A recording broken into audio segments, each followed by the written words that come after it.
of Whistles, presented by DraftKings Fantasy Sports. Check out what DraftKings has to offer this season with the code Bobby Sports, because life is more fun when you're in on the action. DraftKings, the crown is yours. Gambling problem? Call 1-800-GAMBLER. Age and eligibility restrictions apply. Void where prohibited. See DraftKings.com for details. I'm here to say that Bobby Petrino is offensive coordinator at Arkansas, and it's wild. Wow. It's wild. Blow the whistle. I got 2 updates. There's an extra episode this week because I just got 2 freaking updates I got to talk about. One is this thing, and it's not. When I started to see other outlets covering it and being like, holy crap, I was like, okay, it's just not a personal thing. We can really talk about it on this show. And the second thing is the Bears and the bet I made that I said I was going to make that I think people didn't think I was going to make. You did it. So, and they almost blew it, but whatever. We'll get to that too. I'm glad everybody's here. Why don't we start with the bet? So, if you're new to this program. Oh, I like that. The classic program. I like to at least have a bit of authenticity with this is how much I'm betting. Here's some of my picks. This is what I did to lose or to win. Kevin tells me the games boom. And I got the information, and it turns out that I had a really bad weekend last weekend. Turns out. I knew it was bad, but I didn't know it was as bad as it was. Right. It was bad. You have a feeling when it's not going well. Yeah, but then I just stopped feeling. He even texted me, it's a bad weekend. Yeah, it's a bad weekend. So this is pre that Bears game. Over the weekend, NCAA football, I lost $4,990. Oh. Yeah. Oh, it's a gut punch. Mm-hmm. So, that sucked. What else you want me to say? So, I was like, I got to get back into this. Yeah. You tell the wife about that? Oh, yeah. She knows I'm super. No. When you have a bad weekend, you say like, yeah, I had a rough weekend. Yeah, but she didn't care. Huh. She knows if there's one thing that I'm going to do, it's be responsible with freaking money. Okay. You're labeling this as responsible? Okay. Yeah. It's like if you were losing a quarter. I know. And you say that, dude, and when I drive home, I'm like, God, that's stupid. Oh. I thought I made good money. I think it's all relative, right? Yeah, it's probably all relative. Yeah. So no, that's not. I get I what also you're see if I'm starting to be like, I stopped playing poker because I was getting too obsessed. Yeah.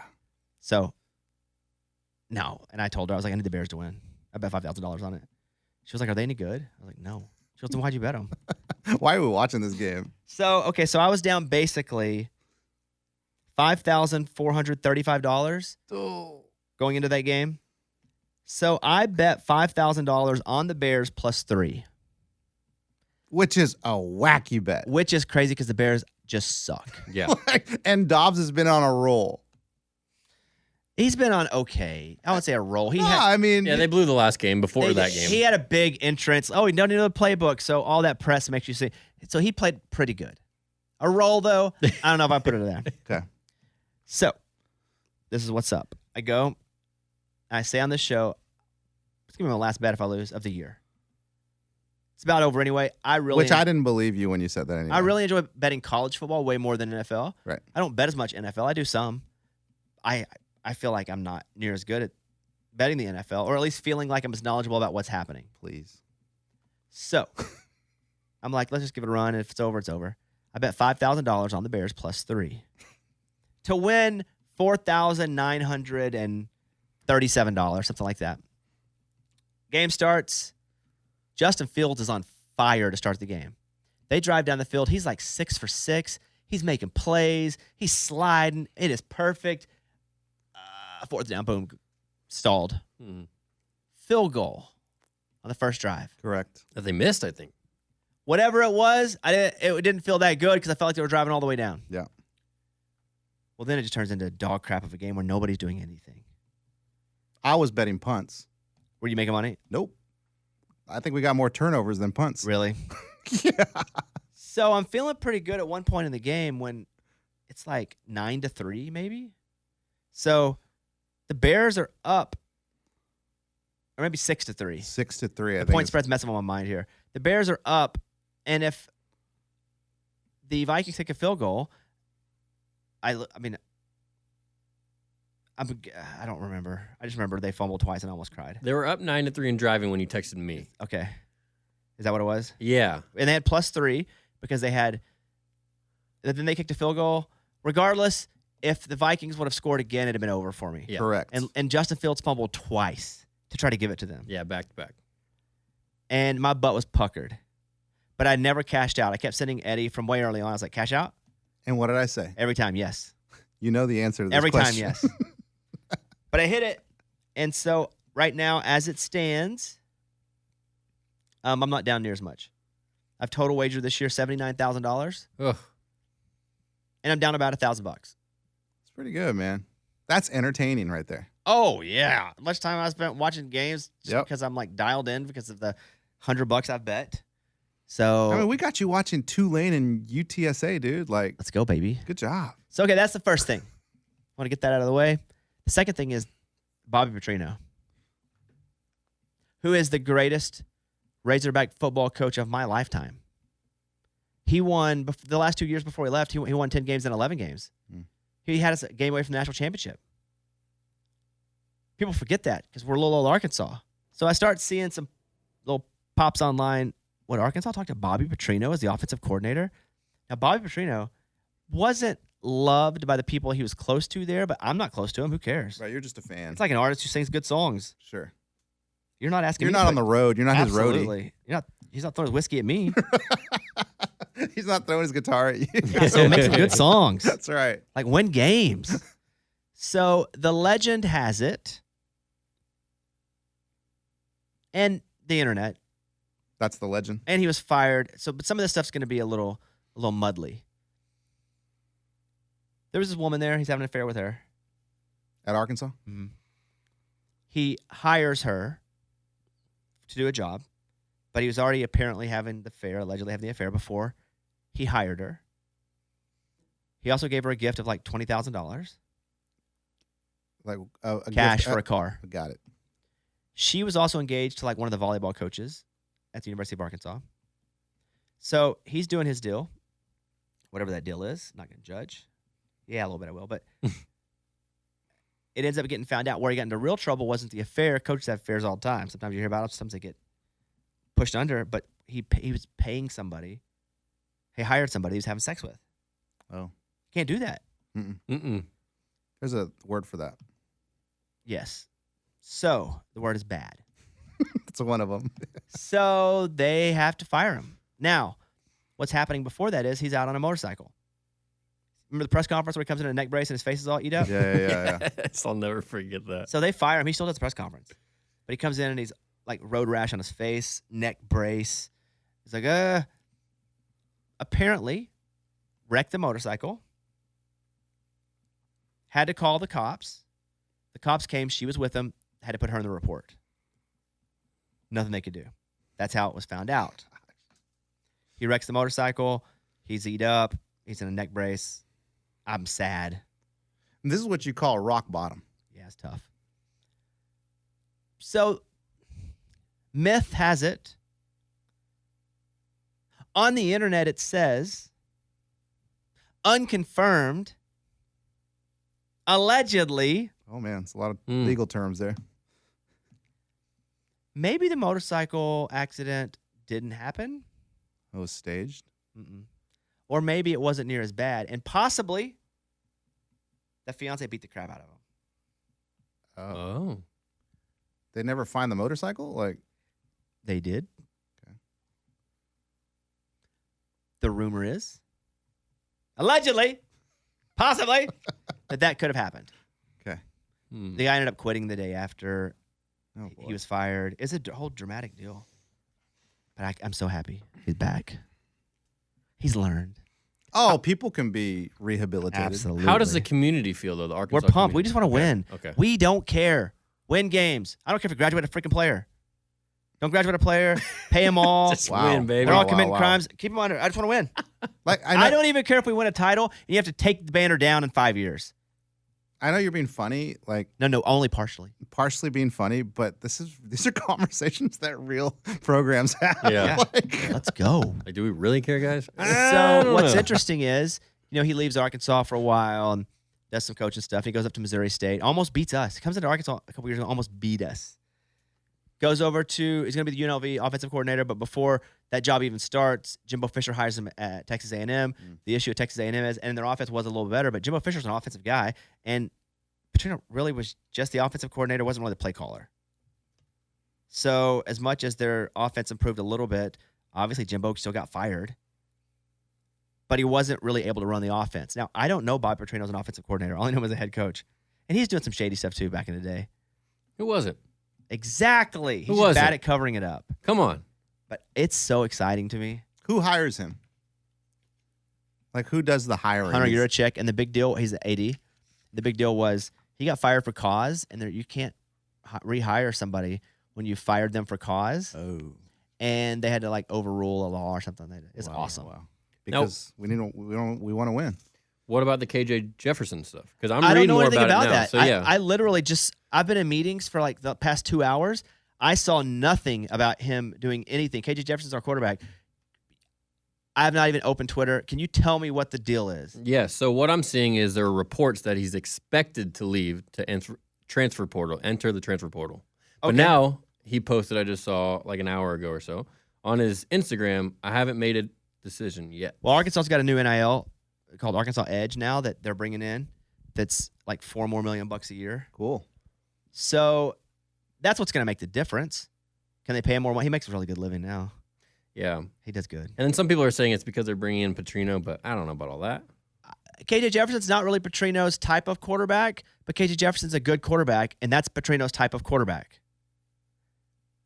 I don't know that KJ Jefferson is one of those guys that does a lot of multi-checks at the line, Mm-hmm. but he's extremely athletic. Bright guy, but he's not up there trying to dissect a defense with his mind. Sure. He's up there figuring out how to run through them or how to get the ball to somebody quickly. If he stays, great. If he leaves, I won't like that, but I won't be that upset because I'm just now going to trust this process. And by the way, this process, it's 1 year. If they don't win next year, everybody's gone from up there. Yeah. Mm-hmm. And everybody knows that. It's awesome. I can't wait. I'm excited again. I went from being like, this sucks. Life sucks. I hate football. Let's go. Time machine. I did message Bobby Petrino, who You, DM'd him? and here's the thing. I don't know him because I only started to have a little bit of presence within the program in the past like 7 or 8 years. When I started, A, having a bit more notoriety, and B, having a bit more money because I would just be like, I got money, let me donate it. I want to be part of this. And so I never knew him. I never met him. And I went on Twitter because I tagged him in something. I was like, all hail Bobby Petrino, Mm. national championship next year. Partially kidding, but not really. And I saw he followed me on Twitter. Right after you posted that? No. I went, yeah, but he didn't follow me after that. I actually, as soon as I posted, I went over to his page real quick. Mhm. And it said he follows you. Oh, so he must have, he could have been following you for a while then. Oh, yeah, I'm assuming he was. Wow. But I don't think he posts a lot. So I messaged him 13 hours ago. It's sent but not seen yet, I guess. He's probably got a lot of DMs to go through, right? Yeah, but I mean, but not from you. am I a jockstrap sniffer because I messaged him immediately? Mm. I was like, glad to see you back, coach. Hit me up if you need anything. Maybe in town in a few weeks if you're around. Here's my cell phone number. What do you think he needs A friend. from Understanding. Support. Okay, Dude, I can't wait. It's crazy. It's like if Bill Belichick was going to go be offensive coordinator for somebody. To you. That's what he is. He is that big to you. He's our greatest coach. He's the greatest coach of my lifetime. Again, we had 10-2, 11-1 seasons with him. We were in the national top 5, top 7. It was crazy. Yeah. And the only reason it stopped is because he had road rash on his face. Mm-hmm. Neck brace. Hey, whatever he does his own time, Pulled as long as you tight. ain't hurting kids or dogs, have at it, buddy. I'm with you on that. So I am As long as we're winning. I am excited. Woo! Anyway, so those are the 2 updates I wanted to get on here It's today. pretty good. Is there? We'll do another show coming up later in the week. Is there anything you guys would like to say? Kevin? This transfer portal is wild. Season hasn't even fully ended yet, And these getting in wilder. and these players are just like Will Howard from K-State.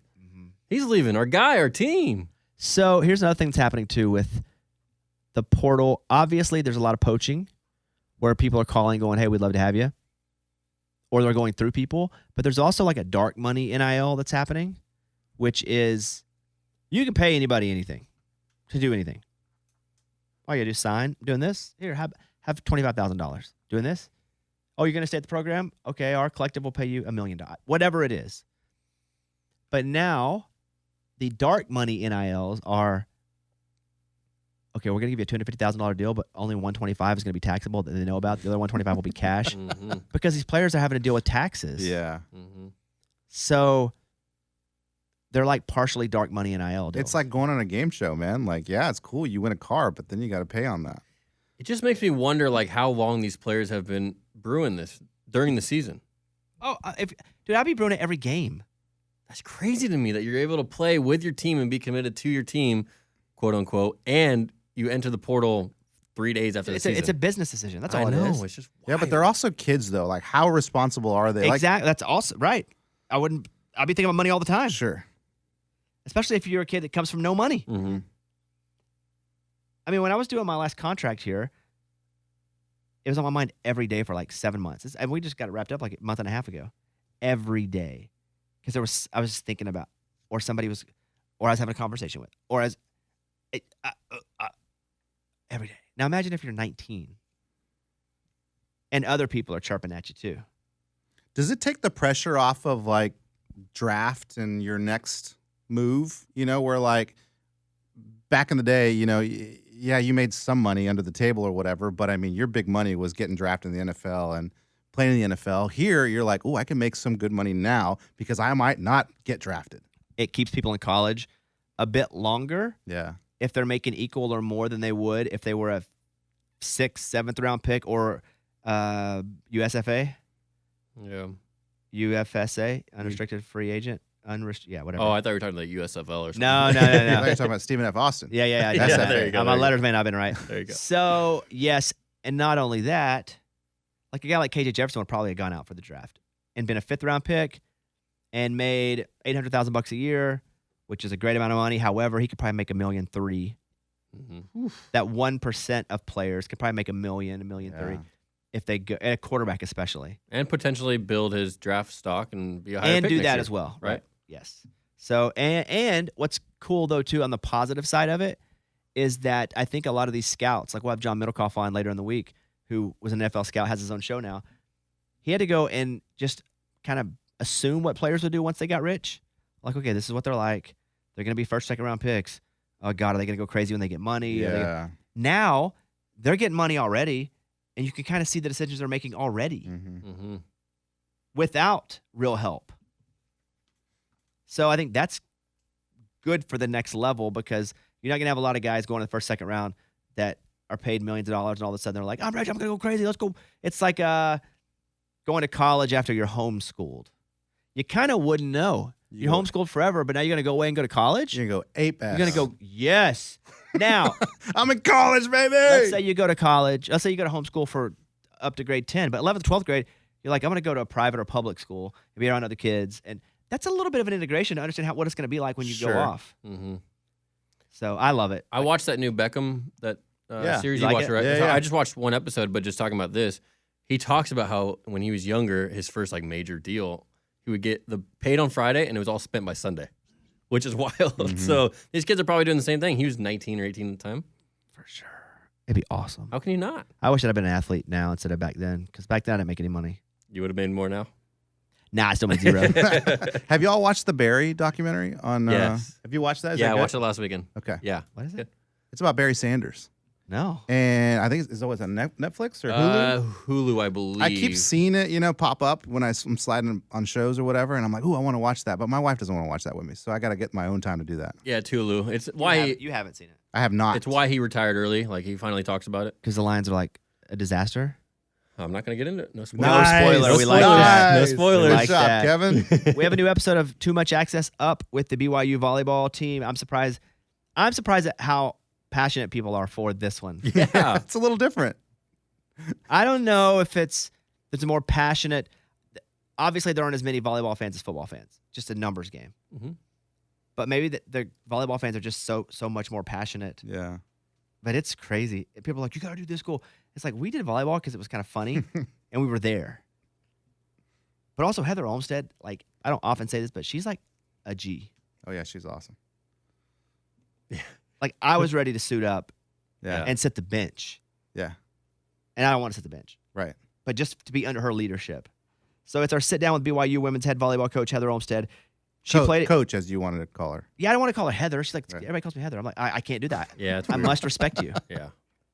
She played at Utah State from 98 2001, was on the U.S. professional team 2002, 2003. The tournaments this week. So BYU is the 4 seed heading into NCAA D1 women's tournament this week. Their first game is Friday night against Weber State at 9 p.m. Eastern. Let's go. Yeah, follow the team's Twitter account at BYU Volleyball to keep up with the tournament. Is this tournament like basketball where they do Friday, Saturday, or Thursday, Friday, Saturday, Sunday? Yeah. And I mean, you look it up and the brackets look the exact same.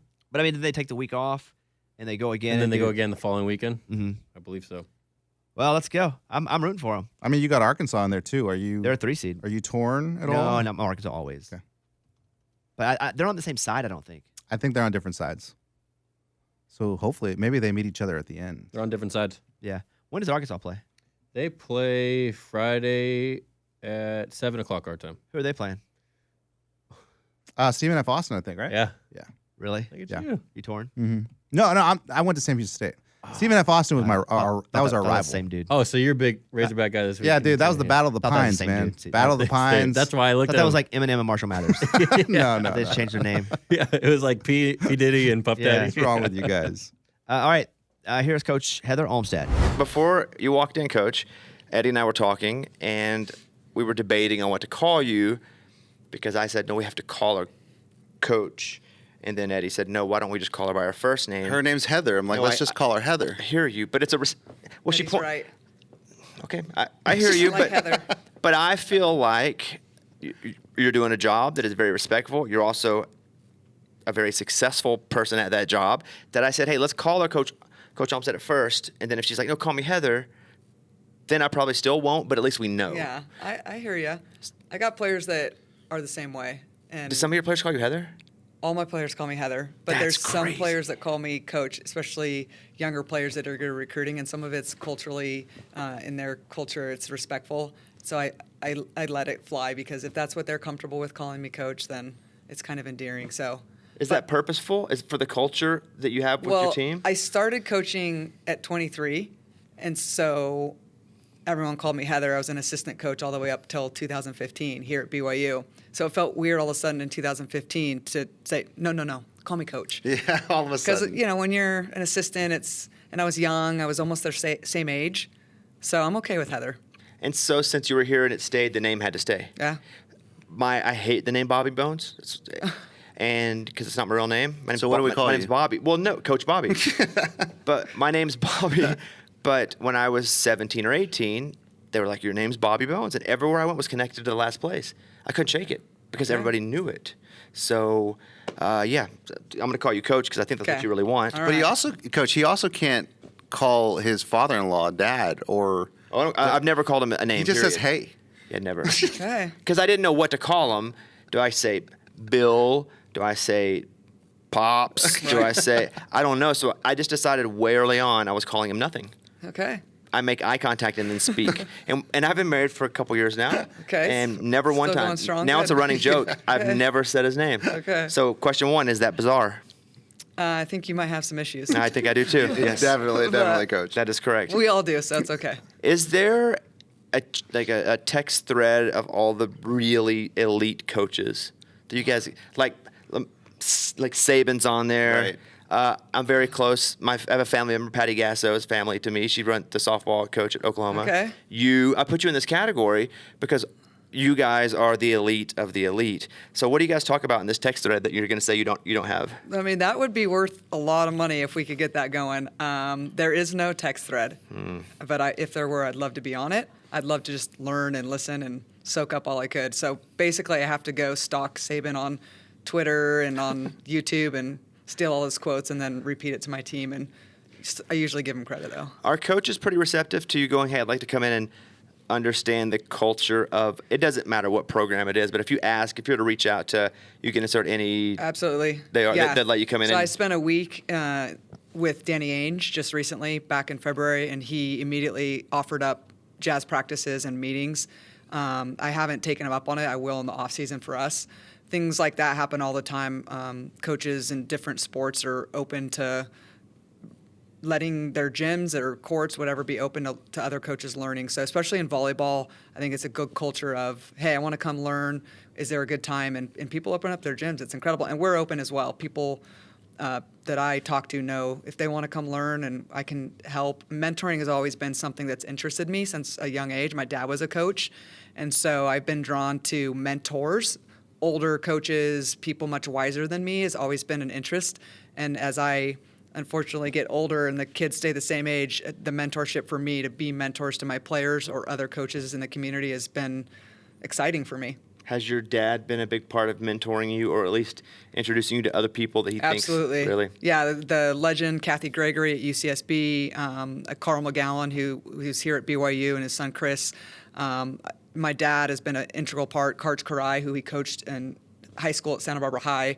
All sorts of mentors from all different areas of the game that have been really influential in what I've done as a coach and here at BYU. If you were to get on the court now, because obviously you were on the U.S. professional team too, but if you got on and let's say you put on a wig and you're like, hey, this is our new player, Cindy, would you dominate today at Division I BYU? You know, I hate to lose, so I think I would hold my own. I don't know if I'd dominate, but I would fire up everyone else on the court to play better so they wouldn't notice how bad I was. They would all rise up, and I would just try not to stick out.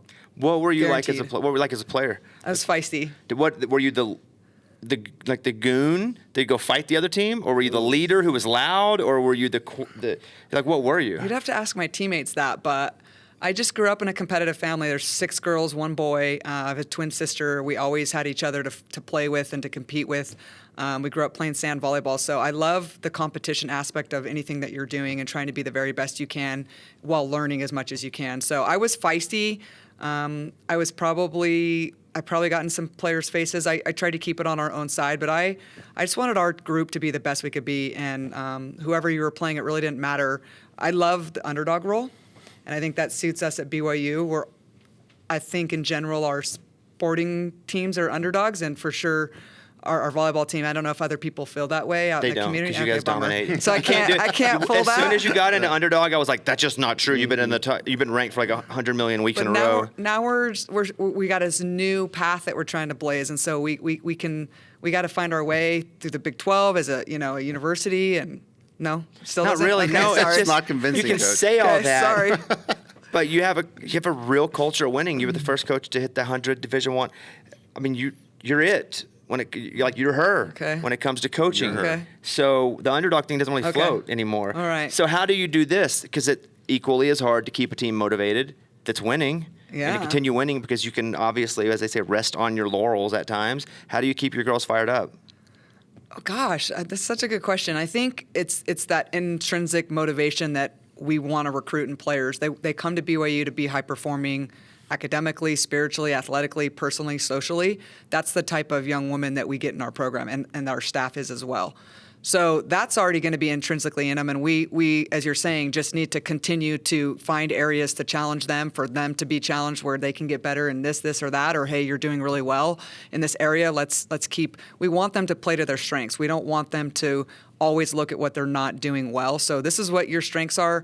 It's like all the greatest in any aspect. They know what their strengths are. LeBron, Tom Brady, Michael Jordan, and then they still work on their weaknesses on the side, but they're not obsessed with those because they are who they are because of their strengths. And that's what we want our team to recognize and to get excited about those, and then dabble in some of their weaknesses in their spare time.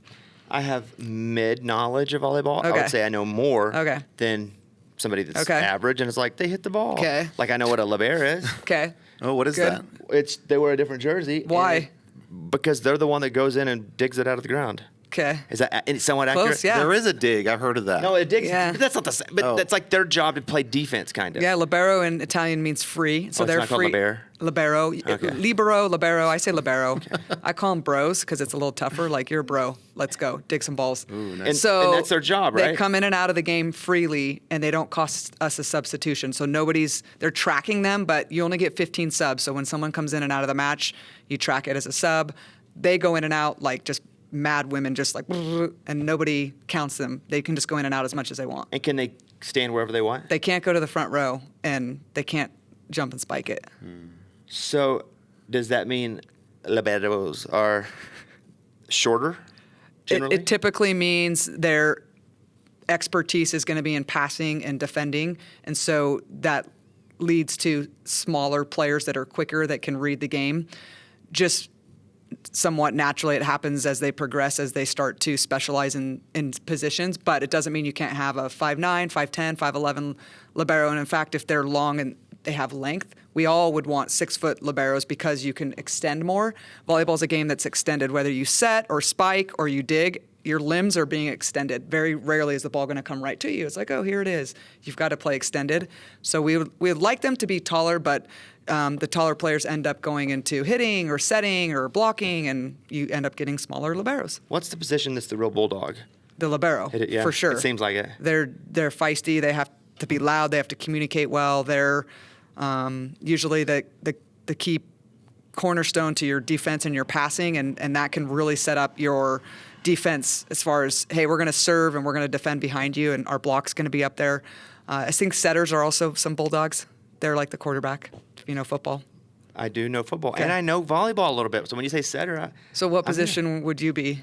I'd be the killer. The killer? That's not a outside position. hitter. That's the Outside hitter. Outside hitter. you killer. can't jump. You can't jump. And I'd have like 100 kills a game. I just love that they call it kills. But you can't jump. Sure, I can. I can jump. How tall is that net? 7'4". Yeah, I can't jump It's that. not a 7'4". pickleball net. I can't Yeah, jump But that high. I'm sorry, the men's net is even higher. But We don't care 7'4" about- for we don't the care about the women's. men's net. Yeah, We are here. we play That's on right. both. We're here to. That's to right. play- Women's volleyball. Yes, women's volleyball. How do you market this team?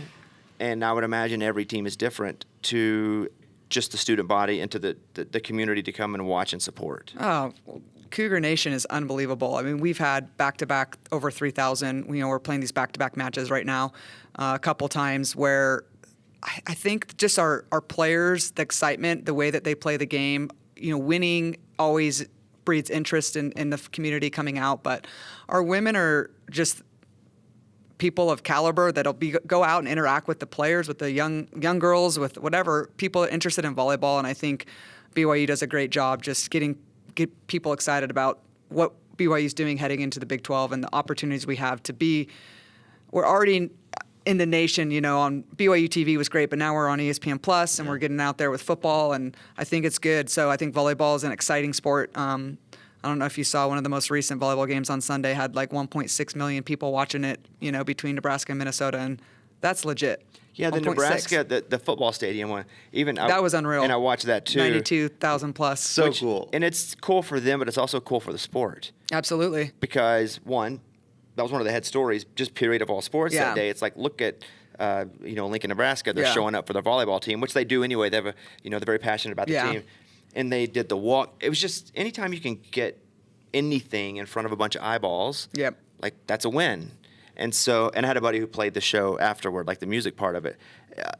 When you do big events here, like what's the goal here? Do you get to do something special? Do you play only here? Will you get out and on top of the mountain? Ooh, that'd be cool. Yeah, Well, I don't in the snow. in tennis in the racket snow? shoes. In tennis racket shoes, though, that they walk up and down. with. I think that's a good question. I think my players asked after they saw the football, and I think basketball did an exhibition too after that, Iowa maybe, if we were going to play in the Marriott Center where men's basketball, we were like, no.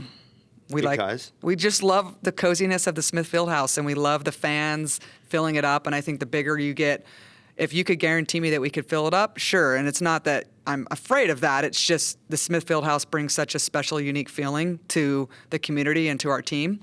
I told them no, but I think they got mad because they think I didn't have belief that we could fill it up, and I think we could. Isn't the Smith Fieldhouse pretty big though? It seats 5,000 plus. But isn't that That's pretty big. I mean, isn't that for a volleyball? Yeah, but what if we arena? could get 10? No, I hear you. Yeah. No, I was just looking at pictures of it looks bigger than other schools that I've seen their volleyball. It just depends on where you're looking. The Midwest has got great crowds going right now. So just volleyball is growing as a sport. It's popular, and we're getting some professional leagues, a couple popping up, which is important In the because States? yeah, we have Athletes Unlimited, and we have some other professional organizations. I think there'll be 2 in 24, which is huge for our players to know they can finish their careers and they can stay in the States. They don't have to go overseas to go play. I had friends that as soon as they finished playing, they had to go to every European country. Yeah. European countries I didn't even know existed. Was it volleyball? Blue Gladina. Yeah. Oh, so you do know volleyball. Yeah, a little bit. Yeah. I'm not. I thought you were switching sports on me, but you're No, I'm talking not volleyball. completely an idiot. Yeah. Okay. I'm kind of an idiot, but not Okay. completely an idiot. I like that. Yeah. We have a couple players playing.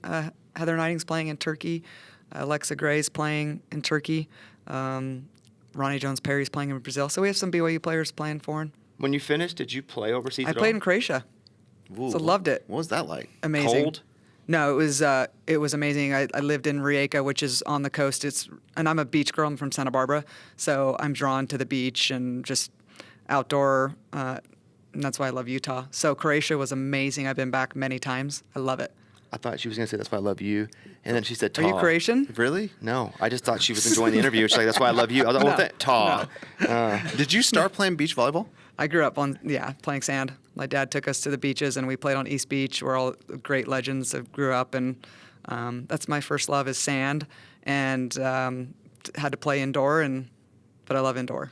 What was the transition from sand to court? Well, it wasn't really a transition. You grew up playing both, so it never felt like a transition. But I like sand because I like to be in control of the game, and it's two people, and you get to touch the ball way more. So I love just owning it and being able to just really develop all your skills, passing, setting, hitting, and then you get on a court of 6 and the ball like hardly comes to you. You're like, and then you're a libero and nobody serves you. So what's the point of the libero? Exactly. They avoid the libero. So next time you watch a game, see how many times the libero actually passes the ball?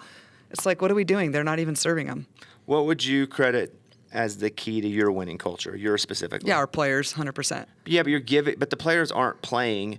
They are. No. They No, touch- you don't let me finish. The players aren't playing until one, you decide they can play, and that's based true. on a couple of things: their abilities, how hard they work, their attitudes, and that's instilled to them by you. Yeah. So what is it fundamentally? What's important to you, and you would credit just the winning to? Yeah, I think you got to have the horses, and so we like to identify players that can come play at a high level that are high performing. So we want them to be high performing individuals, mentally, physically, emotionally. What do you want to accomplish? Because this is not easy to play Division I volleyball anywhere in the country, let alone at BYU, where the expectations are high, the standards are high. We have standards that we believe you should show up every day with, and we're going to hold you to them. So I think holding people to those standards, showing them the blueprint, this is what we can accomplish. And I mean, my brother hired me in 2011. He was the head coach. He's now the men's head coach. Yeah. Your brother was the head coach here? Yeah. He hired me here in 2011.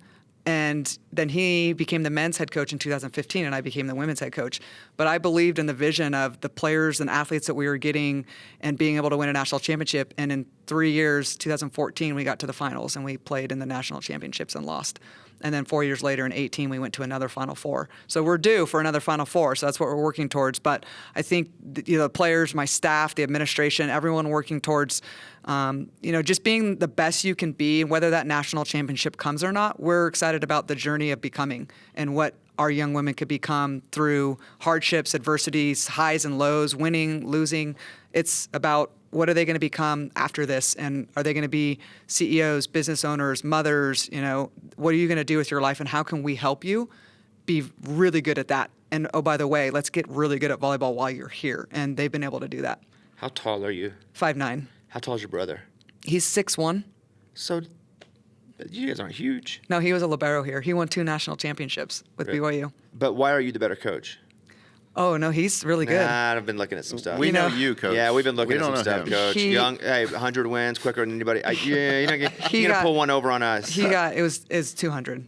So you keep miss saying Oh no, that. I stopped reading notes in Okay. 1997, Okay, so okay. I quit. I'm just then. kidding you. Yeah.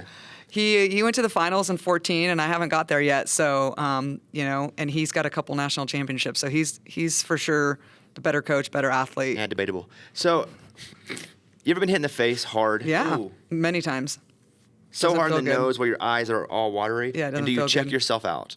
Or is that embarrassing? Like, because listen, if I got hit and I was playing ball, even baseball, if I got hit, I was Yeah. like, ain't nothing, I'm gonna walk first. But inside I was like, oh God, please get me out of here. Do you act like nothing happened? Yeah, I would just be like, that didn't hurt. Yeah, I mean it hurts if you take it off the nose directly. It's your eyes. You're not gonna be able to see because it just your whole face feels swollen and hurts. If it's off the side, you can manage it much better. Like I'm good. Does it black your I'm eyes good. if you hit you in the nose? The nose, yeah, you get a little bit you can't see because your eyes are watering because it hurts. But if it gets you somewhere else, you can usually move on from that. But we're a lot more aware of the what it does to you to get hit in the face point blank. It hurts, and our players can hit pretty hard. So, we try to make sure everyone's okay. I wouldn't like that. And we actually don't like that. Yeah, we want our players to we train them to apologize to our opponents. I think it's something that when you're younger maybe you think is cool if you six-pack someone, but as you get older and you watch the professional leagues, they'll put their hand up and say sorry right away from the cross of the net. And I think that's something that we could bring to our level, in college, the respect and knowing that no one's trying to intentionally hurt anybody, but that doesn't feel good. But let's say you're mouthing a little bit. I'd be like, sorry, sucker. It's hard to aim. Like, there's a lot of things happening. The ball's moving from someone's passing platform to a setter to the air when you're jumping. So to think that you can aim at someone, maybe you're really good, but I was. You're that good. Yeah, I was that good. It just usually doesn't happen that way. Yeah, no, I'm an elite athlete. Whenever, and I don't know the name of it, and like one person jumps and they fake it, then another person jumps and they that's so fake it, cool. Yeah. and then the third person, why? Is that like a play where you go like That's a three? good question. I like your questions because they're I don't ever think of them because they're so basic. Oh boy. That's not a compliment. They're like super good. What's the word? Elementary? They're That's it. so good. This is volleyball for dummies, and I'm asking the questions. Okay, go ahead. No, I actually like that because our setter does call plays. You'll see them hold their jersey and they call a play with their hands. And so if the gym's loud, it's like football. We have hand signals, and you don't want the other team to know what you're running. And so we have set plays, and the players know what they're going to run. And so everyone has to jump as if they're getting set. And then that way you hold the blockers on the opponent team. Does that make sense? Because if you didn't approach and act like you were, then the blockers would move to where the person was actually getting set. So everybody has to jump and fake it. But now it's like I'm like getting better ideas with like what you guys are giving me some coaching ideas. Yeah. How to throw off defenses. Well, and so if they got to fake it, but it's only meant for that one person. But they don't know that they're not getting set. Everyone thinks they're getting the ball. Everyone expects to get the ball.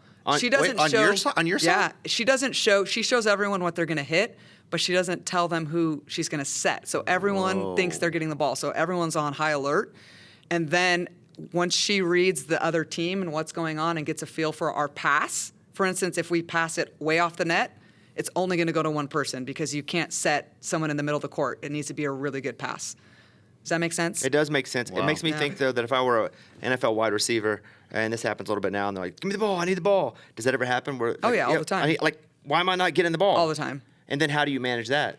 Yeah, you talk about game plans and what we're trying to do. Are we wanting to overload? Are we wanting to exploit a certain blocker? We want to look at our matchups. Like, hey, we want to feed this person because of this matchup. I mean, there are matchups with the other teams. And so you talk to your team about what we're trying to do, and then it comes down usually to your ball control, where how good are you handling the ball, passing, defense. If your ball control is really good, you're going to have a lot of options. All right, final 4 questions. 4? 4. Okay. That's it, just a random just number 4. we pick. Just 4. And we just Okay. commit to it. If you deflate a volleyball a little bit, or you inflate Tom a Brady. volleyball a little bit, does that help? And are there rules to stop Yeah. an advantage? Yeah, it's a because you're good both question. hitting it, though, right? Yes, good question. The refs, I don't know, the refs check the pressure before every match. So PSI. the PSI, the refs have a little pump and they check it, so you have to play it illegal. It's on the ball what illegal is. But we do go to schools. We'll practice a day before, and all their balls are flat. It's wild. We're like, are you really practicing with flat balls? So we bring our own pump and we pump them up. So the next day, their balls are over pumped. Got him. So, but what's the advantage if you both get to use the same ball? Um, Or do you change balls based on whose serve it is?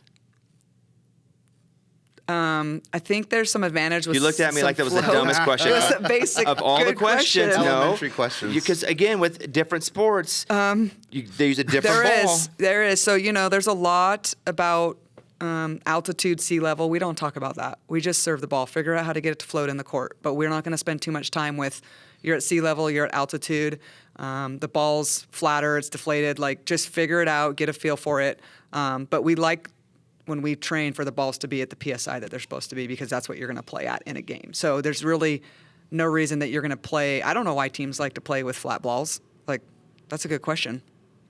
Thank It you. hurts your arm. Hey, I'll take it that. hurts your It's arms. basic, but Well, she either just way, looked at me like I was an idiot. Then I got a good question at the it end of that is a question. good question. Yeah. It's a very good question. Eddie? Coach, so let's talk about travel. Yeah. So when I travel with my wife, I have to tell her all the time, we're going for one day. We don't need 5 pairs of shoes. Like, we don't need. What's the travel like with the girls? Like, is it you have to be like, guys, no, you don't need extra bags. Like, we don't have enough room in the bus. No, they are so good with travel. They literally bring the exact amount of practice, sweats, matches. Like, you see no extra packing. Because they have to carry their bags. They're like, Oh, "No, that's thanks." the key. I should make my wife do that. That is a good idea. Dudes on the football team do the same thing. Like, you don't have to bring 19 pair of Jordans. Oh, yeah. You know, I think it's just college kids more than anything. Okay, yeah, no, you don't see that with our team. They pack their school books in their bags, and so they get a little heavy too. And so they're pretty good at packing. We haven't had any problems with that. I mean, sometimes they maybe forget something. That's on the opposite And end. do you have Yeah. extra of everything? No. Exactly. So go home. It's a problem. Yeah, fly So home. then Yeah. you're get like, it. well, it's your fault. Yes. Yeah, we usually have to go buy it, and the jerseys is the biggest thing. We have some extra jerseys. You have blood jerseys in case someone gets blood, so you have those. But we try to double check our packing. But no, we do not have a over packing issue with our team. I think it's just the basic. What do you need to practice, match, sweats, get comfy, and travel to and from. And they look good. They got some swag. They look good. Final 2 questions. I say that every time just so you know where we are. Okay. All Well, right. also, we're a big fan of your head of communications here, and he keeps looking at his phone, so I feel like he's like, you got to go. Yeah. That's what we feel like. No, I he's- blocked off the whole day for you. No, all. he manages The a whole tight day? ship. Yeah, I He's- thought you were coming to practice. We are. We are. We're Okay. not going anywhere. Okay.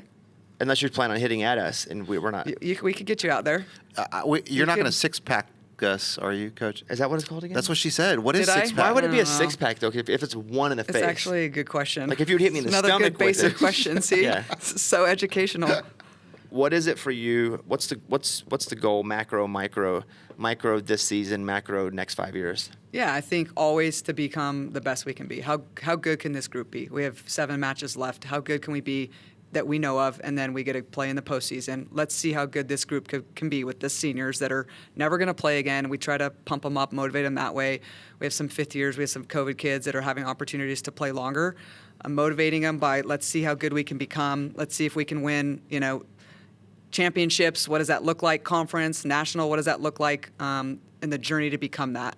I think long term, we want to get BYU's first women's national championship. We're still searching for a woman head coach to win it. I think it's going to happen in the next 5 years for sure. There's not been a. If it's no woman coach has won a national championship, and if it's there's so many great women coaches out there. Like, of course we want to be one of the schools in contention. I could name 5 right now that are in contention, with women head coaches, and it's going to happen in the next 5 years. So that's important. I think it's important to see women coaching, and for our women to see women in the sport, that they can get into coaching if they want, that they can, be great role models for other players if you love the sport and you want to continue in it. So just continuing to bring in the best young women here to go off into the world and contribute to society and be great examples of BYU and what it can do for people. Who's the best volleyball player ever? Women's. Women's, that's a good Is there question. a Michael Jordan of volleyball? Women's volleyball? There's some great Olympians. I'd say Logan Tom is one of the absolute greatest women players, and now Jordan Larson. She's still playing with our national team. She helped Karch Karai and his staff win a gold medal in just recently, and she's going to play in Paris in 24. So wow. Jordan Larson, look her up, and Logan Tom, really good. And I'm going to look up 6-pack later Yeah, and you're gonna let me know. and know the name of that. Origin. Yeah, we're going to figure that And out. if you guys, where do they play the national championship? Is it a tournament? It's in like Florida Okay, if you guys go to the national in championship December. game, we will be there. You're there. We will be there, All Coach. right. We promise. I love it. Yeah, because if Is it just for clicks, like No. for your own benefit? no, and let me say this. No, it is not. We have, first of all, we've done this show for like 11 different Division I schools. Nice. We've only done football. Okay. We have like 5 or 6 million views. It's slowly becoming something Nice. that we didn't really expect it to be. Cool. Because I just wanted to go and talk to people that have and maintain great cultures, winning Okay. cultures.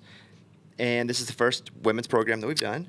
This is the We're first honored. volleyball program we've done. We've only done football. Wow. So it's not for clicks. So why are you branching into volleyball, women's volleyball? Because of who you Well, are, you, honestly. Coach. Okay. Because we look for people that, and this is not a joke. I know I've been joking. I'm the guy. But we look for people that do it the right way, but also do it the right way. Like they win while doing it the right way. And there's only a few. There's only a few that we feel very passionate about talking with. We feel like if we didn't have microphones, we could learn a lot from. And so, and that is pretty universal and you're respected like that, amongst Thank you. a lot of the other coaches that I thought you were on a text thread with, which you weren't. No. And so that She question still might be, though. Yeah, I know. I think it's like Fight Club. I agree. If you're on text thread, you don't talk Don't about talk It's text actually thread. Snapchat. Can It's you quicker imagine that way. Can you imagine like Saban? Saban's on Snapchat? How do I use this thing? It's just like his elbow. How do I get this to go? That would be funny. Well, Thank you very much. Yeah, congratulations Thank on you. everything. We the blue is sick. He's been talking about the blue since I we can't got believe here. it. Just the color blue? Well, the deal is he's This. colorblind. Yeah, I'm and so severely blue is the one colorblind. color he can see. But no, red. And red. But the blue is a great blue. Like if I went, we were talking to a coach. I won't say who, and he was like, "I hate the color that he has to coach, and that would be terrible. that would be To have hard. to wear it all the time. That would be hard. It's like I hate the color. I'm a massive Arkansas Razorback fan. Okay. I'm a donor. I'm a doctor. Well, He is a doctor I'm a doctor of letters. It's honorary, but I say honorary under my breath. Are they pretty good? Do you know? They are. They are. They're very good. And the head coach is a former BYU guy, Jason Watson, so you might need to visit them, and his culture is amazing. I I'm won't. just saying. You're my team. You're my volleyball team. I like it. And if you go and play Arkansas, we're gonna be like They're- BYU. We were like neck and neck top 10, and I think they're still up there. They just beat Florida and 3-0, so they're cruising. I saw you might that. want to check them in the NCAA tournament. They're gonna I don't give a make crap. some waves. I don't give a crap about them. But here's the thing: if you're there, we're there. All right. All right, Coach. We respect what you've done so much. Thank it's you. awesome, and we're gonna go and probably Yeah. get six-packed a bunch in a minute. Yeah. So that's gonna be pretty cool. Okay, thanks for coming. We appreciate it. Thanks, Coach. Thank you, Heather. You bet. No, not Heather. Oh, what do you mean? Coach. After Coach. this, Thank you, Coach Heather. No, God dang it. All right. All right, that's it. Thank you, guys. Check out Too Much Access. Follow us on socials at 25 Whistles.